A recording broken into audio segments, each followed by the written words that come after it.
Dear students, तो previous class में आप लोगों ने कॉम्बिनेशन रिएक्शन को देखा था कि किस किस रिएक्शन को हम लोग कॉम्बिनेशन रिएक्शन कहते हैं। आई होप कि आप लोग का वो क्लियर हुआ होगा। आज हम लोग सेकेंड टर्म को डिस्कस करेंगे, जो था बच्चों हमारा क्या था। सेकेंड आप लोग लिखे होंगे पूरा एक जगह पर। सेकेंड था हमारा डीकंपोजिशन रिएक्शन। डीकंपोजिशन रिएक्शन बहुत आसान है, बहुत आसान है, ये भी कोई दिक्कत की बात नहीं है। Types of chemical reaction important है लेकिन बहुत आसान है, ठीक है ना। केमिस्ट्री बहुत आसान चैप्टर है, बहुत मार्क्स स्कोरिंग चैप्टर है ये, मास स्कोरिंग सब्जेक्ट है ये, ठीक है ना। इसलिए केमिस्ट्री पढ़ने में मज़ा आता है, बहुत आसान रहता है, ज़्यादा सॉल्व नहीं करना पड़ता है, बस थोड़ा सा मेहनत करना पड़ता है इक्वेशंस पे। क्या इक्वेशन से कैसे आएंगे, क्या आएंगे, कैसे रिएक्ट करें, इसे हम लोग को थोड़ा ध्यान देना पड़ता है। ओके, तो हम लोग आज डिस्कस करेंगे बच्चों डीकंपोजिशन रिएक्शन। डीकंपोजिशन रिएक्शन, तो डीकंपोजिशन रिएक्शन का सिंपल सा एग्जांपल है, जैसे मैंने ए बी सी लिया, तो ये ब्रेक होकर क्या ए बी सी में गया, या मैंने ए बी सी डी ई लिया, रिएक्शन के बाद A plus B plus C D E. देखो आप लोग देख रहे होगे, तो ये कुछ हम लोग को कॉम्बिनेशन का जस्ट अपोजिट लग रहा है। कॉम्बिनेशन में ये रिएक्टेंट बनता था और ये प्रोडक्ट बनता था, कॉम्बिनेशन में ये रिएक्टेंट बनता था, ये प्रोडक्ट बनता था, यहाँ अपोजिट हो गया है, ठीक है ना। यहाँ पर एक बड़ा सा कंपाउंड टूट करके छोटे छोटे फॉर्म में डिवाइड होता है। जैसे मैंने एक बड़ा सा पत्थर लिया, बड़ा सा स्टोन लिया, उसको मैंने तोड़ा, ठीक है ना, और वो छोटे छोटे फॉर्म में टूट गया, तो यही है डिकम्पोजिशन रिएक्शन। एक बड़ा कंपाउंड टूट करके छोटे छोटे फॉर्म में बिखर जाता है। समझ में आ रही बात। तो कॉम्बिनेशन रिएक्शन था बच्चों कि छोटे छोटे एलिमेंट, छोटे छोटे प्रोडक्ट मिलकर के एक बड़ा सिंगल प्रोडक्ट दे रहा है, और तो उसको हम लोग कॉम्बिनेशन कहते थे। डीकम्पोजिशन, ठीक है, डीकम्पोजिशन मतलब कि डिकम्पोज हो रहा है, एक बड़ा कंपाउंड छोटे छोटे फॉर्म में डिकम्पोज हो रहा है, ठीक है ना, तो उसको हम लोग डिकम्पोजिशन रिएक्शन कहते हैं। अब मैं आपको बताती हूँ कि डिकम्पोजिशन रिएक्शन में डिकम्पोजिशन रिएक्शन खुद से नहीं होता है, ठीक है ना, हम लोग को डिकम्पोजिशन रिएक्शन करवाना पड़ता है। जैसे आपको मैंने बोला कि एक स्टोन को आप जब तोड़ते हो तो छोटे छोटे फॉर्म में हो जाता है, ठीक है ना। तो आप स्टोन को ऐसे ही रखा हुआ स्टोन हो तो क्या वो टूट करके छोटे छोटे फॉर्म में हो जाएगा? नहीं, आप उस पर फोर्स लगाओगे, किसी चीज से ब्रेक करोगे, हैमर अप्लाई करोगे उसको ब्रेक करने के लिए, ताकि वो छोटे छोटे फॉर्म में टूट जाए। इसी तरह से कोई भी केमिकल रिएक्शन को छोटे छोटे फॉर्म में तोड़ने के लिए हम लोग यहाँ पर तीन चीज का इस्तेमाल करते हैं। एक हम लोग हीट देते हैं, ठीक है ना, एक हम लोग हीट देते हैं जिसको हम लोग थर्मल एनर्जी के नाम से जानते हैं, ठीक है ना। एक हम लोग लाइट देते हैं, लाइट देते हैं जिसको इलेक्ट्रोलाइटिक से जानेंगे, ठीक है ना। कोई कंपाउंड जो है हम लोग हीट दिए और वो छोटे छोटे फॉर्म में ब्रेक हो गया। कोई कंपाउंड ऐसा है जिसको हम लोगों ने हीट दिया और वो छोटे छोटे फॉर्म में ब्रेक हो गया, ठीक है ना। कोई कंपाउंड ऐसा है जो हीट से ब्रेक नहीं होगा, उसको इलेक्ट्रिसिटी देना पड़ेगा, तो हम लोग जहां पर इलेक्ट्रिसिटी देते हैं उसको इलेक्ट्रोलाइटिक कहेंगे। और जो कुछ केमिकल रिएक्शन ऐसे होते हैं जिसको हम लोग सनलाइट में ही रखते हैं तो छोटे छोटे फॉर्म में ब्रेक हो जाते हैं, तो उसको हम लोग फोटो केमिकल कहते हैं। यानी कि अगर हम लोग हीट के थ्रू उस केमिकल रिएक्शन हो रहा है तो थर्मल एनर्जी दिए है, लाइट के थ्रू हो रहा है तो इलेक्ट्रोलाइटिक, और अगर सनलाइट के थ्रू हो रहा है तो फोटोकेमिकल, ठीक है ना। तो मैं आपको से बता रही हूँ कि डिकम्पोजिशन रिएक्शन जो होता है बच्चों, डिकम्पोजिशन रिएक्शन हमारा क्या होता है, एक बड़ा सा कंपाउंड छोटे छोटे फॉर्म में टूट जाता है। सिंगल रिएक्टेंट बहुत सारा प्रोडक्ट दे रहा है, सिंगल रिएक्टेंट बहुत सारा प्रोडक्ट दे रहा है। मैंने आपको बताया एक बड़ा सा स्टोन लो, ठीक है ना, वो बड़ा सा स्टोन लो, उसको जैसे ही आप नीचे ब्रेक करोगे वो छोटे छोटे फॉर्म में क्या हो गया, टूट गया। इसी तरह से डिकम्पोजिशन रिएक्शन होता है, एक बड़ा सा कंपाउंड है, एक हेवी कंपाउंड है, एक हेवी रिएक्शन है, जो ब्रेक करने के बाद, रिएक्शन के बाद बहुत सारा प्रोडक्ट छोटे छोटे फॉर्म में टूट जा रहा है। समझ में आ रही बात। डिकम्पोजिशन रिएक्शन, डिकम्पोजिशन रिएक्शन जो होता है वो खुद से नहीं हो जाएगा। जैसे मैंने आपको बताया फिर से कि पत्थर अगर मैं रखा हुआ है, क्या वो अपने आप से ब्रेक हो जाएगा? नहीं, जब तक आप उसमें फोर्स अप्लाई नहीं करोगे, मारोगे नहीं, तोड़ोगे नहीं उसको। इस तरह से ही आप डिकम्पोजिशन रिएक्शन के लिए या तो हीट दोगे, या तो लाइट दोगे, या तो वो सनलाइट से ब्रेक होगा। ठीक है ना। अगर हीट से ब्रेक होता है तो थर्मल एनर्जी बोलते हैं, लाइट से ब्रेक होता है तो इलेक्ट्रोलाइटिक, और अगर आपका सनलाइट से होता है तो उसको हम लोग फोटोकेमिकल कहते हैं। ठीक है ना बच्चों। तो हम लोग डिकम्पोजिशन रिएक्शन में लिखेंगे reaction in which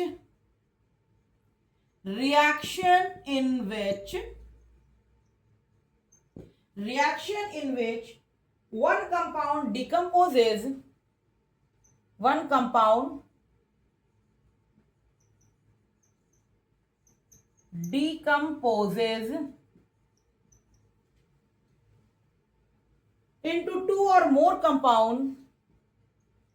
into two or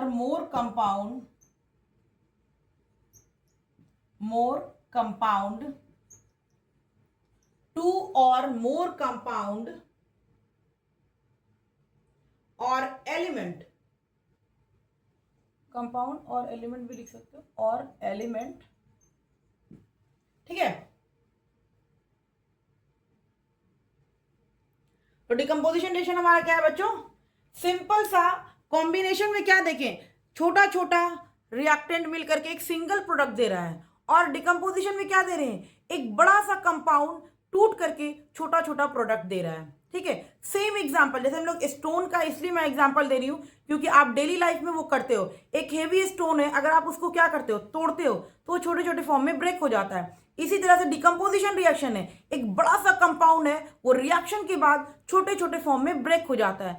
decomposition reaction जो है कॉम्बिनेशन रिएक्शन का जस्ट अपोजिट है। ठीक है ना। डिकम्पोजिशन रिएक्शन कॉम्बिनेशन रिएक्शन का जस्ट अपोजिट है। कॉम्बिनेशन रिएक्शन में क्या था, छोटा छोटा एलिमेंट्स, कंपाउंड्स मिलकर के एक सिंगल प्रोडक्ट दे रहा था। यहां पर एक सिंगल रिएक्टेंट टूट करके बहुत सारा प्रोडक्ट दे रहा है। जस्ट अपोजिट है कॉम्बिनेशन रिएक्शन का। इसीलिए डिकम्पोजिशन, कॉम्बिनेशन के बाद ही हम लोग डिकम्पोजिशन पढ़ते हैं। ठीक है ना। कॉम्बिनेशन मतलब कंबाइन होना, डिकम्पोजिशन मतलब डिकम्पोज मतलब टूटना होता है। अगर इसके नाम से आप जाइएगा तो कॉम्बिनेशन मतलब कंबाइन हो रहा है ना, कंबाइन हो रहा है, दो या दो से ज्यादा रिएक्टेंट मिलकर के एक सिंगल प्रोडक्ट दे रहा है। डिकम्पोजिशन डिकम्पोज होना, डिकम्पोज मतलब क्या होता है, टूटना। तो एक रिएक्टेंट वो क्या हो रहा है, छोटे छोटे फॉर्म में ब्रेक हो जा रहा है, तो इसको कहते हैं डिकम्पोजिशन रिएक्शन।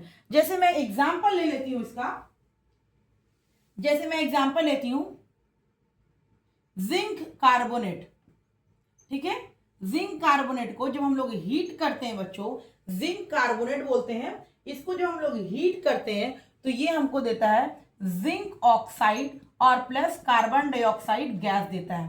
ठीक है ना। जिंक कार्बोनेट देखो, एक रिएक्टेंट है, रिएक्शन के बाद दो प्रोडक्ट दिया ना, दो या एक रिएक्टेंट रिएक्ट करने के बाद दो या दो से ज्यादा प्रोडक्ट देता है तो उसको हम लोग डीकम्पोजिशन रिएक्शन कहते हैं। एक रिएक्टेंट रिएक्ट कर करके दो या दो से ज्यादा प्रोडक्ट देता है तो उसको हम लोग डीकम्पोजिशन रिएक्शन कहते हैं। डिकम्पोजिशन रिएक्शन बच्चों खुद से नहीं होता है, डिकम्पोजिशन रिएक्शन हम लोग को करवाना पड़ता है, या तो हीट दे करके, या तो लाइट दे करके, या तो सनलाइट की हेल्प से। समझ में आ रहा है। तो जब हम लोग हीट देकर कहते हैं उसको थर्मल कहते हैं, थर्मल एनर्जी कहते हैं, और जो हम लोग इलेक्ट्रिसिटी देते हैं उसको इलेक्ट्रोलाइटिक, और अगर हम लोग क्या देते हैं सनलाइट तो फोटोकेमिकल। समझ में आया। और एग्जांपल हम लोग देख लेते हैं, कैल्शियम कार्बोनेट। ठीक है ना। कैल्शियम कार्बोनेट, कैल्शियम कार्बोनेट को जब हम लोग हीट करते हैं बच्चों तो ये कैल्शियम ऑक्साइड और प्लस कार्बन डाइऑक्साइड का हो जाता है। इसका ये हमारा क्या होता है बच्चों, कैल्शियम कार्बोनेट को हम लोग लाइम स्टोन कहते हैं। कैल्शियम कार्बोनेट को लाइम स्टोन कहते हैं। ये हमारा क्विक लाइम है, ये पता है आप लोगों को। मैं बार बार इस चीज को लिखती जाऊंगी, कहा है कि आप देखते जाओ और रिवीजन अपना करते रहो।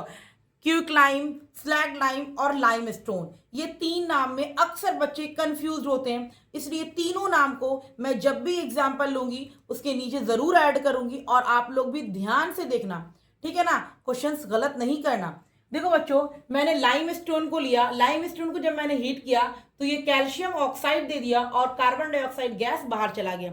ये इक्वेशन, ये जो इक्वेशन है ये आपको मैं पढ़ाऊंगी इस 10th में ही, लास्ट चैप्टर में केमिस्ट्री में। इसका पूरा मैं बताऊंगी, calcium carbonate painting white washing वाला बताऊंगी मैं, तो उसमें इसका हम बहुत अच्छे से आपको क्लियर करेंगे।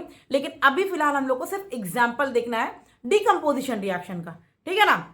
वैसे ये रिएक्शन आ गया तो मुझे याद आ गया कि ये 10th में लास्ट चैप्टर में इसके बारे में पढ़ना है हम लोगों को, तो मैंने कहा कि चलो वहीं पर बताएंगे, यहाँ पर तो बताना नहीं है, क्योंकि अभी आप लोग तुरंत एंटर किए हो 10th में, और ज़्यादा अगर आपको बर्डन दे देंगे तो आप बोलोगे 10th बहुत टफ है, इसलिए आप क्या करोगे, गिव अप कर लोगे। तो वो हमको नहीं करवाना है बच्चों, हमको धीरे धीरे आपको सिखाना है हर चीज़, आप एक हर चीज़ सीखो, ठीक है ना। तो हम लोग यहाँ पर सिंपल सा डिकम्पोजिशन रिएक्शन का एग्जाम्पल दे रहे थे। तो डिकम्पोजिशन रिएक्शन में क्या हुआ, एक सिंगल रिएक्टेंट जब रिएक्शन करता है तो देखो कितना सारा 2 प्रोडक्ट दे दिया, समझ में आया। तो यही है डिकम्पोजिशन रिएक्शन का एग्जाम्पल। और भी मैं एग्जाम्पल ले लेती हूँ, ठीक है ना, और भी एग्जाम्पल ले लेते हैं। लीड नाइट्रेट को जब हम लोग रिएक्शन करवाते हैं, हीट करते हैं, लीड नाइट्रेट को जब हम लोग हीट करते हैं बच्चों, तो ये हमको क्या देता है पता है आपको, लीड ऑक्साइड देता है, प्लस ऑक्सीजन देता है, लीड ऑक्साइड देता है, या प्लस पहले NO2 लिख लो तो ऑक्सीजन लिख लेना, नाइट्रोजन डाइऑक्साइड और प्लस O2 देता है, ठीक है ना बच्चों, ये देता है रिएक्शन के बाद। अब हम क्या करेंगे, इसको बैलेंस कर लेते हैं।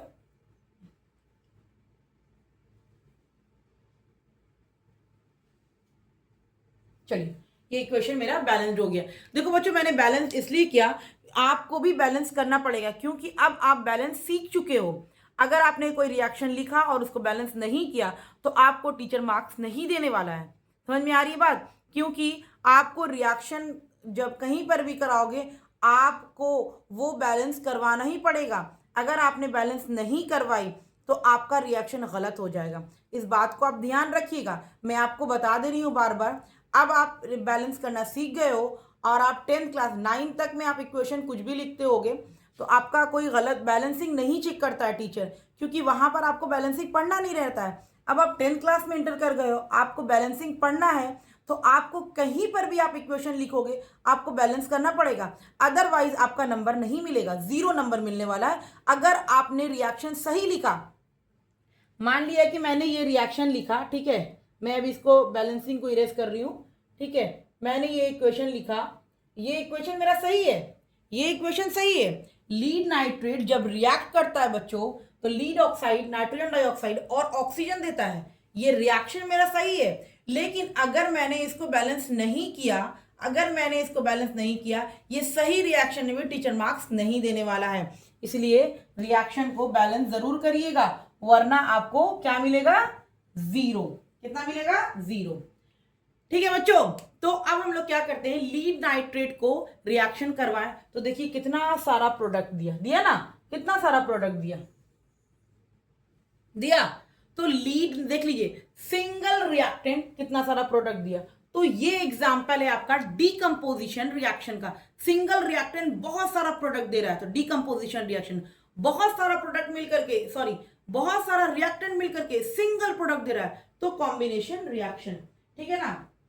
NO2 का जो कलर होता है बच्चों रेडिश ब्राउन होता है, ठीक है, इसको भी आगे पढ़ना है, लेकिन मैं यहाँ पर लिख दे रही हूँ, रेडिश ब्राउन कलर का ये वेपर के फॉर्म में बाहर जाता है। रेडिश ब्राउन वेपर लिख ही लीजिए, कहीं आप लोग गलत ना कर लें, रेडिश ब्राउन वेपर के फॉर्म में ये बाहर जाता है, ठीक है ना। तो अब आप देखो बच्चों, यहाँ पर मैं दिखा रही हूँ क्या कि कॉम्बिनेशन रिएक्शन और डीकंपोजिशन रिएक्शन, आई होप कि आप लोग को क्लियर हो गया होगा कि कॉम्बिनेशन रिएक्शन में बहुत सारे रिएक्टेंट मिलकर के सिंगल प्रोडक्ट दे रहे हैं, डीकंपोजिशन रिएक्शन में सिंगल रिएक्टेंट ब्रेक होकर के बहुत सारे प्रोडक्ट दे रहे हैं, क्लियर है। कॉम्बिनेशन रिएक्शन में बहुत सारे रिएक्टेंट सिंगल प्रोडक्ट दे रहे हैं, डीकंपोजिशन रिएक्शन सिंगल रिएक्टेंट बहुत सारे प्रोडक्ट दे रहे हैं, क्लियर है। जहां पर भी आपको इस तरीके का एग्जांपल दिखेगा आप कॉम्बिनेशन मारिएगा, जहां पर आपको डीकंपोजिशन का एग्जांपल दिखेगा डीकंपोजिशन मारिएगा, ठीक है ना। तो अब यहां पर बच्चों मेरा हो गया कॉम्बिनेशन और डीकंपोजिशन का एग्जांपल क्लियर। अब हम लोग मैंने बताया बच्चों आपको कि डीकंपोजिशन रिएक्शन जो होता है ये खुद से नहीं होता है, ठीक है ना। डिकम्पोजिशन रिएक्शन खुद से नहीं होता है, डिकम्पोजिशन रिएक्शन को हम लोग को करवाना पड़ता है। डिकम्पोजिशन रिएक्शन को हम लोग को हीट दे करके और लाइट दे करके और सनलाइट दे करके हमको रिएक्शन करवाना पड़ता है। तो हम लोग क्या करेंगे बच्चों, हीट दे करके अगर करवा रहे हैं, हीट दे करके अगर डिकम्पोजिशन रिएक्शन करवा रहे हैं तो इसको बोलते हैं थर्मल। और अगर आप इलेक्ट्रिसिटी दे करके करवा रहे हैं तो उसको हम लोग कहते हैं इलेक्ट्रोलाइटिक, उसको हम लोग कहेंगे इलेक्ट्रोलाइटिक। और हम लोग सनलाइट के थ्रू कराएंगे तो फोटोकेमिकल, फोटोकेमिकल, फोटोकेमिकल। ठीक है ना। तो यहां पर पहले सनलाइट लिख देना।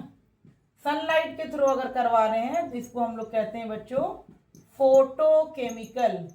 याद रखिएगा, कहीं कहीं पर फोटोकेमिकल नेम यूज हो जाएगा, कहीं कहीं पर इलेक्ट्रोलाइटिक यूज होगा, कहीं पर थर्मल यूज होगा। तो इसमें टेंशन लेने की बात नहीं है, जहां पर भी जो यूज होगा आपको बस ये कंसेप्ट क्लियर रखना है बच्चों कि डीकम्पोजिशन रिएक्शन जो होता है वो खुद से नहीं होता है। जैसे मैंने आपको बताया कि एक बहुत ही हेवी स्टोन रखा हुआ है, क्या वो अपने आप से ब्रेक हो जाएगा? नहीं होगा। जब तक आप उसको फोर्स नहीं लगाओगे, उसको तोड़ोगे नहीं, उसको हैमर नहीं यूज करोगे तोड़ने के लिए, तब तक वो ब्रेक नहीं होगा।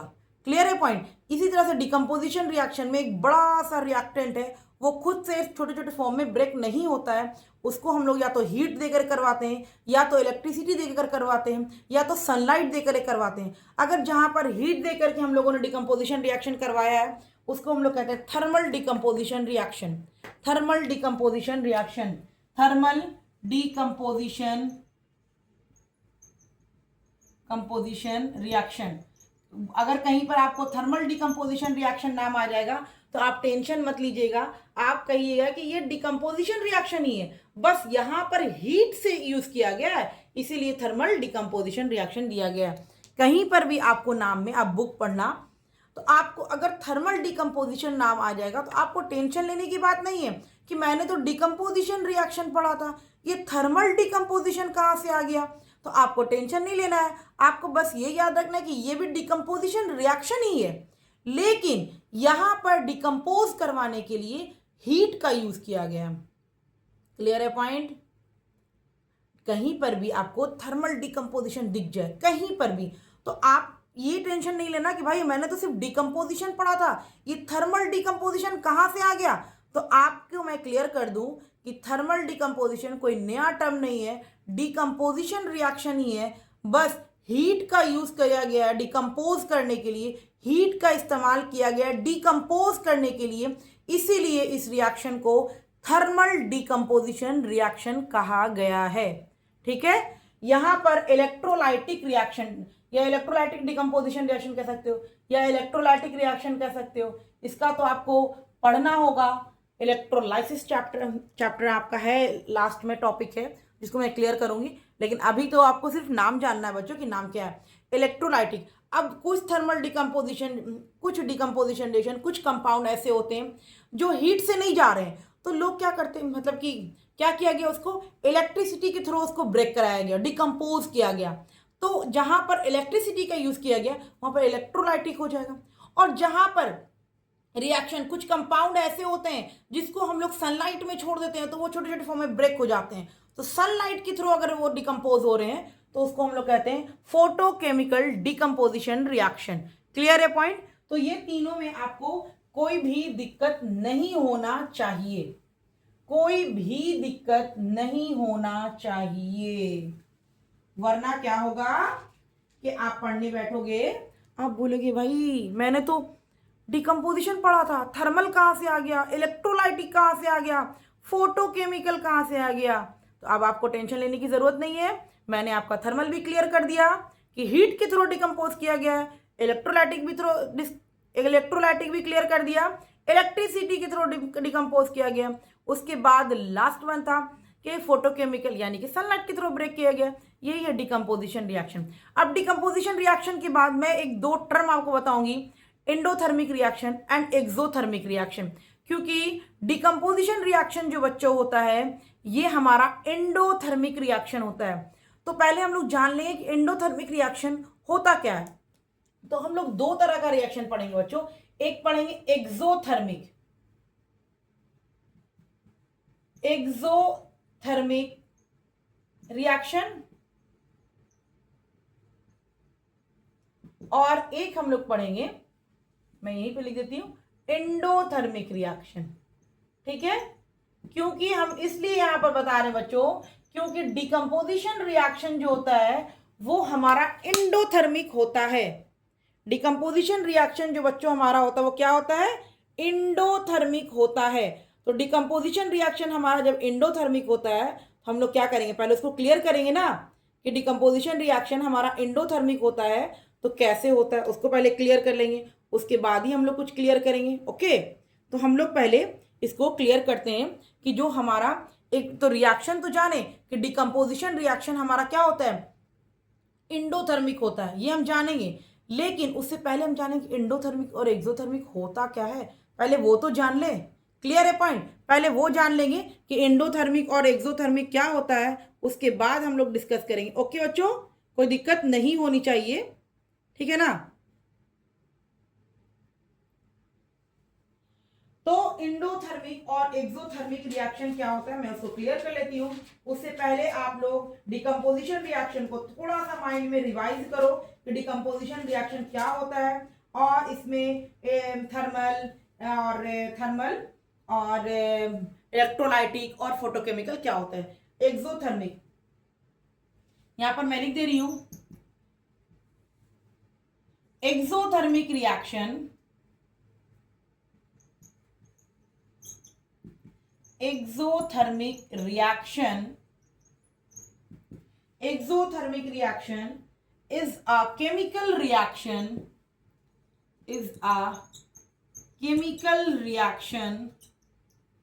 exothermic reaction is a chemical reaction that release energy,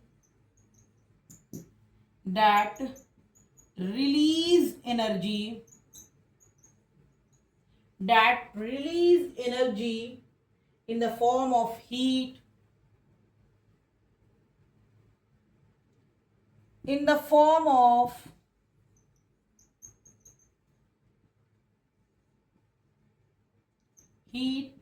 light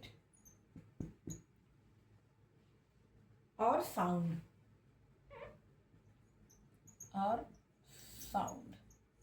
ठीक है, पहले मैं इसका लिख देती हूँ, उसके बाद मैं इसको समझा देती हूँ। Endothermic reaction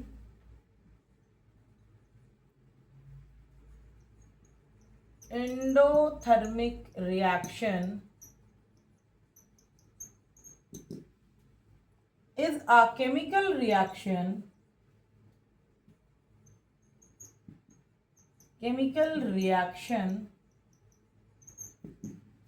endothermic reaction is a chemical reaction that absorb energy in the form of heat, light or sound.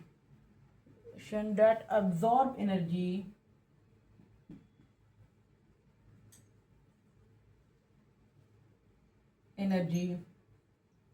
in the form of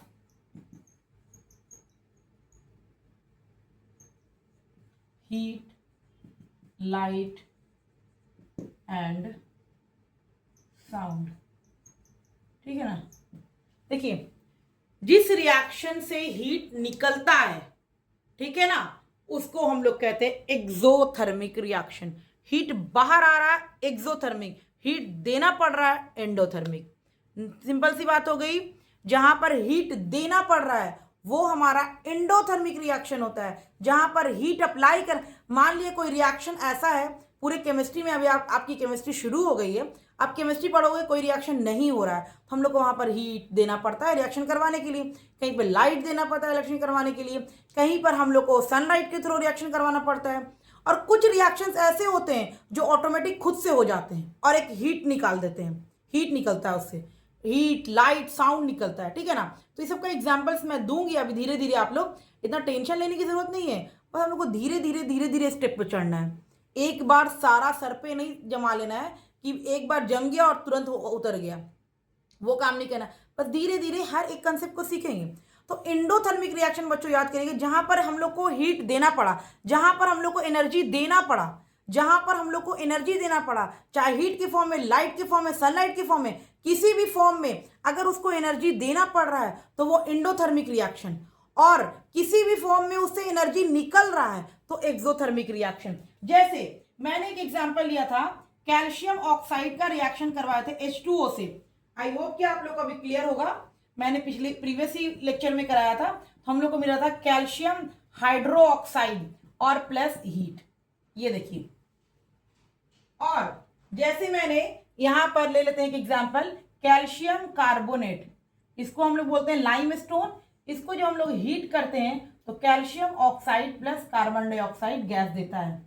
अब देखो बच्चों, कैल्शियम ऑक्साइड को वाटर के साथ जैसे ही रिएक्शन करवाए, कैल्शियम हाइड्रो ऑक्साइड दिया, प्लस हीट निकला, प्लस हीट निकला ना, तो ये एक्सोथर्मिक रिएक्शन है।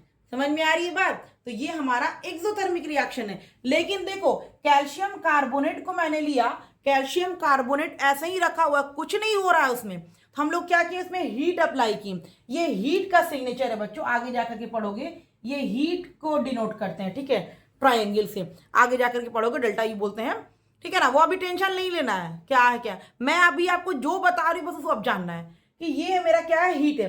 तो कैल्शियम कार्बोनेट को जब हम लोग हीट किए तो कैल्शियम ऑक्साइड और तो मैं बस यही दिखाना चाहती हूँ कि इस रिएक्शन में हीट हमको मिला, रिएक्शन के बाद हमको हीट मिला, इस रिएक्शन में हमको हीट देना पड़ा। तो जिसमें हीट देना पड़ता है वो एंडोथर्मिक होता है, जिससे हीट निकलता है वो एक्सोथर्मिक रिएक्शन होता है। क्लियर है पॉइंट? तो इसको आप लोग ये कर लीजिए, कॉपी कर लीजिए 2 मिनट में, फिर मैं आपको बताती हूं आगे। एक्सोथर्मिक रिएक्शन होता है जिससे हीट निकलता है, इंडो होता है जिसको हीट देना पड़ता है, एंड करना पड़ता है, एंडोथर्मिक रिएक्शन, ठीक है ना। तो अब हम लोग आपको ये आपका आई होप क्लियर हो गया होगा, एक्सोथर्मिक रिएक्शन और एंडोथर्मिक रिएक्शन, एक्सोथर्मिक रिएक्शन और एंडोथर्मिक रिएक्शन, आई होप कि आप लोग का क्लियर हो गया होगा। अब हम लोग क्या करेंगे बच्चों, अब मैंने बताया था कि डिकम्पोजिशन रिएक्शन जो होता है बच्चों, ये एंडोथर्मिक रिएक्शन होता है। डिकम्पोजिशन रिएक्शन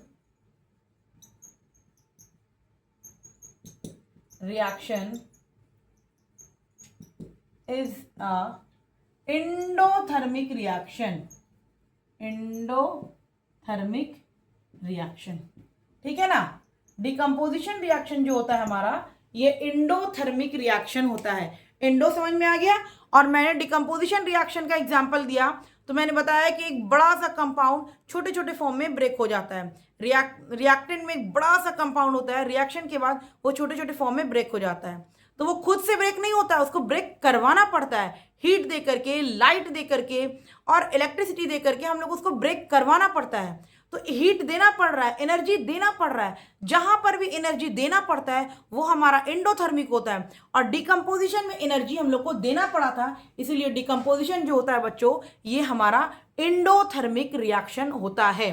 तो डिकम्पोजिशन रिएक्शन आप लोग को अच्छे समझ में आ गया क्या होता है, कॉम्बिनेशन समझ में आ गया। डिकम्पोजिशन रिएक्शन मैंने बताया कि थर्मल डिकम्पोजिशन रिएक्शन होता है, इलेक्ट्रोलाइटिक होता है, और एक हमारा फोटोकेमिकल होता है। ये अगर कहीं पर भी आप नाम देखो तो घबराना नहीं, ये है क्या, ये सिंपल सा डिकम्पोजिशन रिएक्शन है, बस कहीं पर हीट लिया गया, कहीं पर लाइट लिया गया और कहीं पर सनलाइट के थ्रू कर दिया गया, ठीक है ना। उसके बाद डिकम्पोजिशन रिएक्शन हमारा एंडोथर्मिक होता है। ये हम लोग जानने के लिए पहले हम लोग एंडोथर्मिक रिएक्शन और एक्सोथर्मिक रिएक्शन पढ़े कि जहां पर हीट देना पड़े वो एंडोथर्मिक रिएक्शन होता है, जहां से हीट निकलता है वो हमारा एक्सोथर्मिक रिएक्शन होता है। तो डिकम्पोजिशन रिएक्शन में हम लोग देखें कि हम लोग को हीट देना पड़ा, या तो हीट के फॉर्म में, या तो लाइट के फॉर्म में, या तो सनलाइट के फॉर्म में। तो इसलिए डिकम्पोजिशन रिएक्शन को हम लोग एंडोथर्मिक रिएक्शन कहते हैं। इसके बाद हम लोग नंबर 3 हम लोग नेक्स्ट क्लास में इंशाल्लाह डिस्कस करेंगे। यहां तक आप लोग 100% कंप्लीट रखिएगा, ओके।